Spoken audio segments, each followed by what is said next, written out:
Morning বন্ধুরা, শুভ সকালের অনেক শুভেচ্ছা আর বঙ্গরিশা শ্রীর তরফ থেকে অনেক অনেক স্বাগত। আর তোমরা সবাই কেমন আছো? আশা করছি যে যেখানেই আছো ভালো আছো, আমরাও ভালোই আছি। আজকে সকালবেলায় সোমবার, সকাল থেকেই একটু ব্যস্ততা ছিল, তবে কালকের মতন অত ব্যস্ততাও ছিল না। হ্যাঁ, সকালে উঠলাম, উঠে একটু এই চা করেছি, সবে একটু চা বিস্কুট খাবো। আর এদিকে সৌমেনও এসছে পড়তে, আর ও পড়ছে, দেখো ও পড়ছে। হ্যাঁ, আর এদিকে আমি একটু চা বিস্কুট নিয়ে চলে এসেছি, খুব খিদে পেয়ে গেছিলো, তাই চা বিস্কুটটা খেয়ে নিচ্ছি।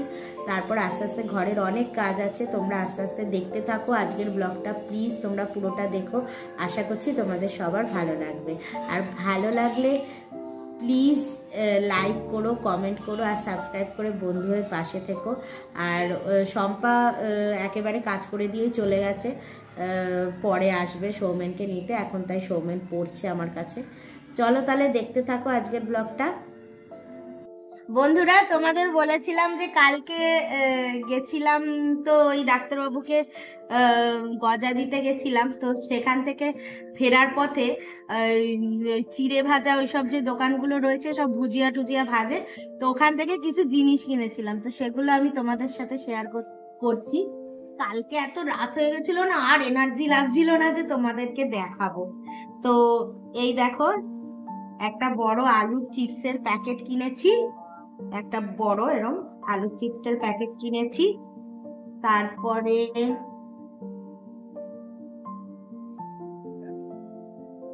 এই যে এইটা হচ্ছে চিড়ে ভাজার প্যাকেট কিনেছি, এই যে এরকম চিড়ে ভাজার প্যাকেট। আর একটা এরকম চাল ভাজা, এটা হচ্ছে চাল ভাজা, এটা খুব ভালো, মানে এটা না খেলেও অম্বল হয় না, আর খুব ভালো এটা। মাকে অনেকবার দিয়েছি, এটা খেলে একটু গ্যাস অম্বল হয় না, খুব ভালো। আর একটা ছোট চানাচুর নিয়েছি, এই যে টক ঝাল মিষ্টি যেরকম হয় সেরকম একটা চানাচুরের প্যাকেট নিয়েছি। এই কটাই ভুজিয়ালির দোকান থেকে কিনেছি, তাই ভাবলাম তোমাদের সাথে একটু শেয়ার করি। কালকে আর দেখানোর এনার্জি পাইনি বলে আর দেখাতে পারিনি, তো এগুলো গুছিয়ে রাখি। তো আজকে সব থেকে বড় একটা কাজ করব, সেটা হচ্ছে প্রচুর, তো দুদিন ধরে ঘর পরিষ্কার, আর দুদিন ধরে শুধু কাচাকুচির পালা চলেছে। তো আজকে যেটা হবে সেটা হচ্ছে পর্দাগুলো তো সব ঘরের খুলে নিয়ে কাচা হয়ে গেল, এবার সমস্ত ঘরটাকে নতুন পর্দা দিয়ে সাজাবো। তো সাজালে দেখবে ঘরের পর্দা আর বিছানার চাদর এগুলো যদি একটু চেঞ্জ হয়ে যায় না, ঘরের লুকসটাও চেঞ্জ হয়ে যায়, মানে একটু সুন্দর লাগে দেখতে। তো পর্দা টর্দা দেওয়ার পর মানে ফাইনাল লুকসটা তোমাদের সব কটা ঘর ঘুরিয়ে দেখাবো, মানে সত্যি ঘরেরও লুকসটা চেঞ্জ হয়ে যায়, মানে মনে হয় যেন নতুন করে সাজালাম ঘরটাকে। তো যাই হোক, আর আমার এই গাছগুলো দেখাই, তোমার রোদটা এসে এত সুন্দর ফুলগুলো মানে ফুটেছে, এত ভালো লাগছে, তোমাদেরকে একটু দেখাই। এই দেখো কি সুন্দর, মানে রোদটা এসছে আর রোদের দিকেই মুখ করে ফুলগুলো ফুটে রয়েছে, এত সুন্দর লাগছে দেখতে ফুলগুলো। আর ফুলটার ইয়েটা কত সুন্দর, পাপড়িগুলো দেখেছো, ছোট ছোট, কিন্তু ফুলগুলো ছোট ছোট, কিন্তু খুব সুন্দরভাবে ফুটে উঠেছে। আর এই গাছগুলো কি সুন্দর রোদে ভালো লাগছে দেখতে।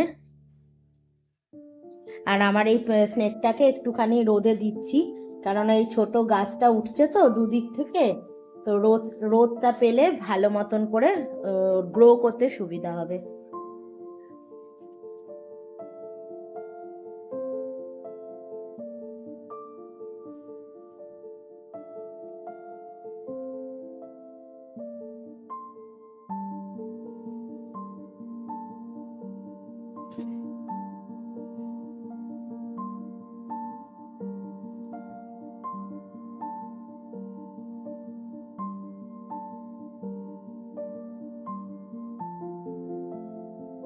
তো আপাতত আমি আমার ঘরের গাছগুলোতে তো জল দিয়ে দিলাম। আর এখন যেটা করছি সেটা হচ্ছে যে এই যে জানলায় নতুন পর্দা লাগাবো, তার আগে এই জানলার রড ফডগুলো, ঝুলগুলো ভালো করে পরিষ্কার করে নিচ্ছি, কেননা আর এই দেখো চার্লি উঠে লাফিয়ে গেল। হ্যাঁ, তো কি হয়, এই যে জানলার যে রডগুলো, যেখানে হুকগুলো, তো সেই জায়গাগুলো না প্রচুর ময়লা জমে যায়, মানে প্রচুর ধুলো জমে যায়, তো যেটার জন্য কিনা মানে অনেক অসুবিধা হয় আর নোংরা নোংরা লাগে। তো যখন পর্দাটা আমরা নতুন লাগাবোই, তো তার জন্য চারপাশগুলো একটু ঝুলটা যতটা পরিষ্কার করার করতেই হবে।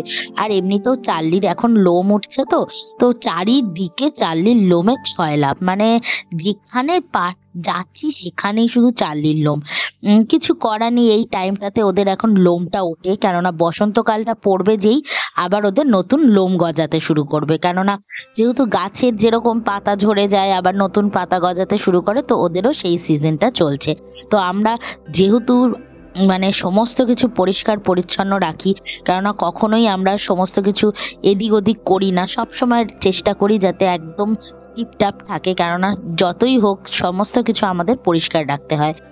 তো সেই জন্য সমস্ত দেখো ঝুল টুল, আর এমনিতেও এই পুতুল যেগুলো আমাদের প্যাকেট করে রাখা থাকে না, সেগুলোতে ঝুলটা বেশি হয়, তো সেই সব জিনিসগুলো সবই পরিষ্কার করে নিচ্ছি এক এক করে।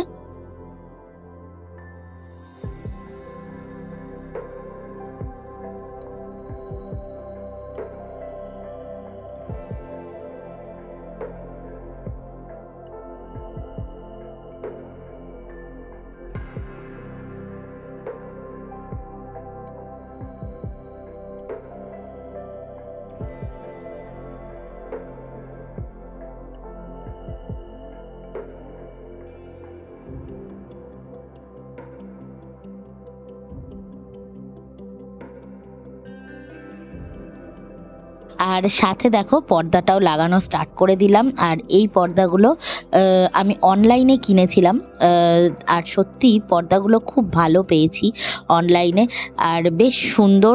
শুধু আমাকে একটু হাইট অনুযায়ী কাটিয়ে নিতে হয়েছে, যদিও আমি একটু বড় সাইজ দেখে নিয়েছিলাম বলে, না হলে কিন্তু এই মাপের মধ্যেও অনেক রকম পর্দা ছিল। তো আমরাও একটু মাপটা বুঝতে আমাদের অসুবিধা হয়েছিল নিজেদের ঘরের জন্য, তো যাই হোক, কিন্তু খুব ভালো পর্দাগুলো, তো সেইগুলোই লাগিয়ে নিচ্ছি এখন।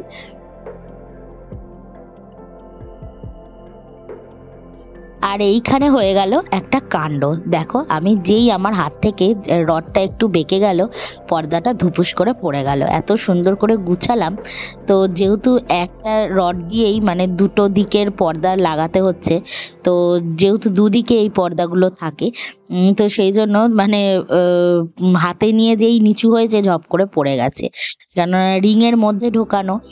তো যাই হোক, কি আর করা যাবে, তো আবার ওটাকে ইয়ে করে তুলে আবার দেখো লাগিয়ে নিচ্ছি।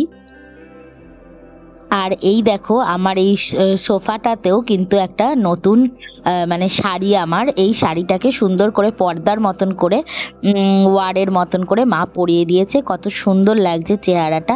আর ফাইনালি আমার ঘরের লুকসটা দেখো।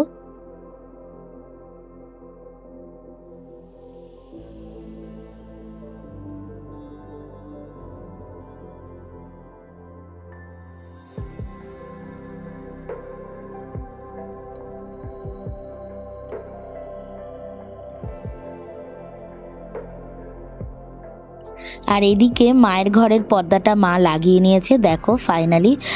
এই পর্দাগুলো কিন্তু আলাদা ডিজাইনের, এটাও অনলাইনেই নেওয়া, দেখো বেশ সুন্দর লাগছে চারিদিকটা। আর আমার যে টুনি লাইটগুলো ছিল, যে সাদা টুনি লাইটটা আমার বরাবরই ঘরের মধ্যে ঝোলে, তো ওটাকে একটু অন্যরকমভাবে লাগালাম, দেখো যাতে ওই আমার গণেশের যে ছবিটা এঁকেছি, তারপর রাধাকৃষ্ণের মানে যেটা আঁকা আমার পেন্টিং, তো ওইগুলোতেও যাতে লাইটগুলো সুন্দর করে পৌঁছায়, তো সেরমভাবে সুন্দর করে এটা বানিয়ে নিলাম। এবার পালা হলো আমাদের ডাইনিংয়ের পর্দাগুলো লাগাতে প্রচুর কষ্ট হয়, কেননা এখানে চারটে পাঁচটা করে এক একটা রডের মধ্যে পর্দা ঢোকে, তো সেই জন্য এগুলো খুবই মানে একার পক্ষে অসুবিধা। একা এই কারণে, কেননা এতক্ষণে আমাদের ঘরে মিস্ত্রি ঢুকেছে, কেননা অ্যাকচুয়ালি আমাদের নিচে যে রিজার্ভারটা, সেই রিজার্ভারটা একটু পরিষ্কার করাতে হতো, অনেক দিন হয়ে গেছিলো, কেননা বছরে একবার করে একটু পরিষ্কার করাতে লাগে, তো সেই জন্য মিস্ত্রি এসেছিলো, কলের মিস্ত্রি, এগুলো সমস্ত পরিষ্কার করতে। আর কিছু পুরনো নতুন পাইপ টাইপ ওগুলো চেঞ্জ করে সুন্দর নতুন পাইপ লাগিয়ে দেবে, তো এই সবগুলো কাজের জন্য তো মাকে নিচে থাকতে হয়েছে। আর সেই ফাঁকে আমি কি করছি, চার্লি তো চেঁচিয়ে অস্থির হয়ে যাচ্ছে যেহেতু মা নিচে রয়েছে, গেটটা বন্ধ, আর মিস্ত্রি কাজ করছে, আর এদিকে আমি পর্দাগুলো ঝপাঝপ ডাইনিং এ লাগিয়ে নিচ্ছি, কেননা কাজ তো এগোতে হবে, বসে থাকলে আরো অনেক দেরি হয়ে যাবে। তো অলরেডি মানে ঘড়িতে প্রায় 11টা বেজে গেছে। তো সেই জন্য 12টা বাজতে যায়, সরি 12টা বাজতে যায় এই টাইমে। তো সেই জন্য মানে আর দেরি করছি না, ঝপাঝপ কাজগুলো করছি।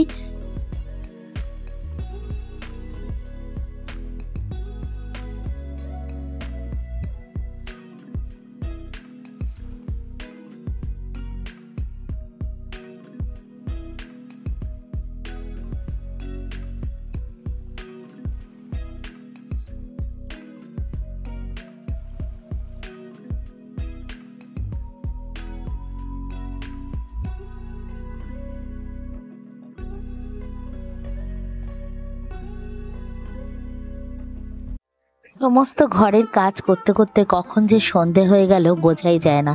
আর দেখো, যেটা তারাটা দেখতে পাচ্ছ ওটা কিন্তু শুকতারা, কারণ ওই কিন্তু এরকম স্থির হয়ে থাকে। আর এদিকে দেখো চারপাশটা কতটা অন্ধকারের মধ্যে ওই একটা তারাই কি সুন্দর জ্বলজ্বল করছে। আর সন্ধে হয়ে গেছে, আর আমি এদিকে চলে এসেছি আগেই গাছে জল দিতে। গাছগুলোতে একটু জল দিয়ে দিচ্ছি, তারপরে আমি সন্ধ্যা টন্ধা দিয়ে নিচে নামবো।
আমার গানের ঘরটায় বিছানার চাদরটা তো কাঁচা হয়ে গেছিল, তাই বিছানার চাদরটাকে কাচার পর আবার সুন্দর করে পেতে দিচ্ছি।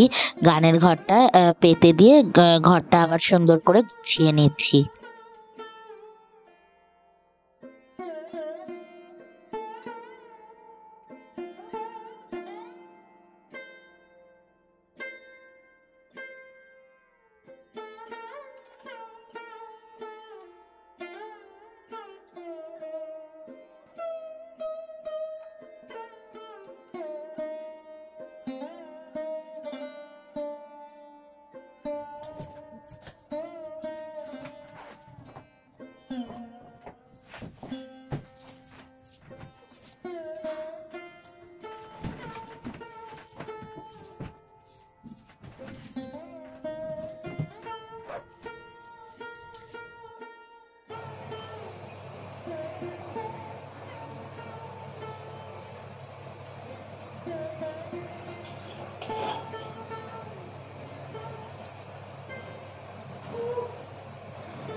শুভ সন্ধ্যা বন্ধুরা, স্প্রে এখানে আছে। শুভ সন্ধ্যা বন্ধুরা, আজকে সন্ধ্যাবেলা একটু রান্না করতে হচ্ছে, কারণ দিনের বেলায় আলু চোখা আর বিউলির ডাল ছিল, তো ওই দিয়ে খাওয়া হয়ে গেছে। তো রাতের জন্য কিছু একটা বানাবো ভাবছিলাম। প্রথমে ভেবেছিলাম পরোটা আর আলু ভাজা করে নেবো, তারপরে পরোটাটা ক্যান্সেল করলাম, কেননা বিউলির ডাল খেয়ে একটু মায়ের একটু গ্যাস মতন হয়েছে, তো সেই জন্য আমি ভাবলাম থাক, ভাত তো রয়েছেই। তো আলু, কড়াইশুঁটি আর পেঁয়াজ এই কেটে নিয়েছি, তো এই দিয়ে একটু রান্নাটা করব, মানে মাখা মাখা মতন একটা তরকারি করব।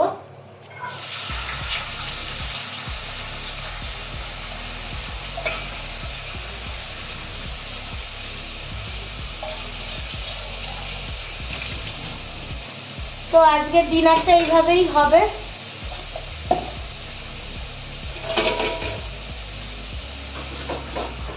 আর একদিকে আজকে দুপুরবেলায় চার্লিকে চিকেন খাওয়ানো হয়নি, ওকে ডিম সেদ্ধ আর স্যারেলাক খাওয়ানো হয়েছে। তো রাতের জন্য, তাই ওর জন্য একটু চিকেন আর ভাত করে নিচ্ছি, রাত্রিবেলায় খাবে। তো ও অলরেডি এখন থেকেই ডাকতে শুরু করে দিয়েছে। ওরও এদিকে বসিয়ে দিয়েছি চিকেন ভাতটা, আর এদিকে আমাদের তরকারিটা হোক। চলো করতে থাকি। তো বন্ধুরা, আমার এই ডিনার বানানোর সাথেই আজকের ব্লগটা শেষ করছি। আশা করছি তোমাদের সম্পূর্ণ ব্লগটা ভালো লাগবে।